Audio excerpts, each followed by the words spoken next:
Hey y'all, happy Tuesday. So we're gonna dig right in, talking about those shoes where we left off yesterday. So we talked about the greave, which again extends from the top of the knee all the way down and rest on the bottom or the top of the foot. Rest on the top of the foot. And then there was the shoe. And the shoe came in two pieces. One piece covered the top of the foot and the other piece covered the bottom of the foot. Now, those greaves were metal, again, typically made of brass, and it was specifically tooled. That was in one of the study resources that I was reading in. It talked about the tooling, and it was made specifically to go over the soldier's calf, the back of the calf and the front of the leg. And it made these shoes, the Roman soldier shoes, it made them look like they had on boots. So if you think about that, we're hoping and praying for some fall weather to come in this week again. So we're all about our boots, right? But it looked like the Roman soldier had on boots with that greave around their leg, resting on the top of the foot, and then the brass piece that covered the top, and then the brass piece that covered the bottom. So those were the shoes. And the shoes, the top and bottom, were held together on the sides by multiple pieces of strong leather.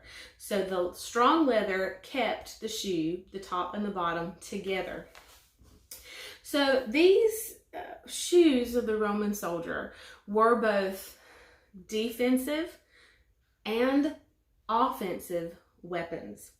And it's easy for us to understand, particularly because of thinking about the coverage of the shoe from the knee all the way down to the top of the foot and then the top and bottom.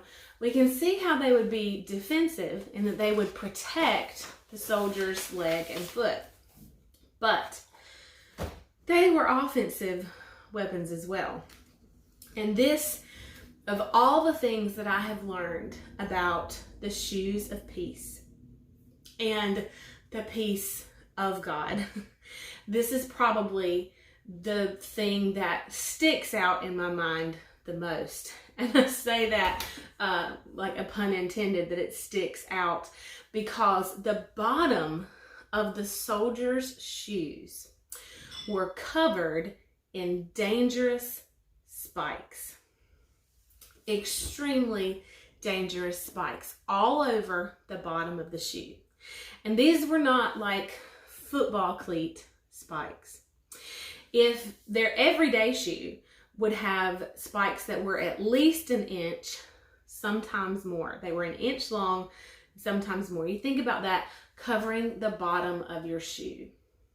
And then if a soldier were in an active battle, if they were actively in combat, knowingly going to war, the spikes could be as long as 3 inches. Now that's a pretty significant spike.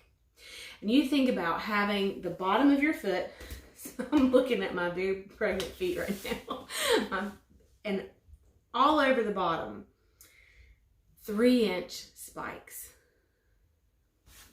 That is offensive. That would be a way to protect yourself. And these were the shoes that Paul had in mind. These were the shoes that Paul could see when he was writing about the armor of God. And it was very purposeful, it was intentional, it was very specific reasons that he chose to call those shoes shoes of peace. Which really doesn't make any sense to us, right? So we're thinking about these dangerous shoes covered in spikes, 1 to 3 inches long, and they're called peace, shoes of peace. But these shoes are not peace and quiet shoes, which if you have children or even if you don't have children, in the chaos of life sometimes, have you ever caught yourself saying, I just really could use some peace and quiet? Well, that peace, which is usually the absence of noise and activity, is not the same kind of peace that Paul was talking about here, or that Jesus has given us to walk in as an offensive and a defensive weapon. So we are going to dig into our not peace and quiet shoes, but our shoes of peace tomorrow, and I'm excited about digging into these with you.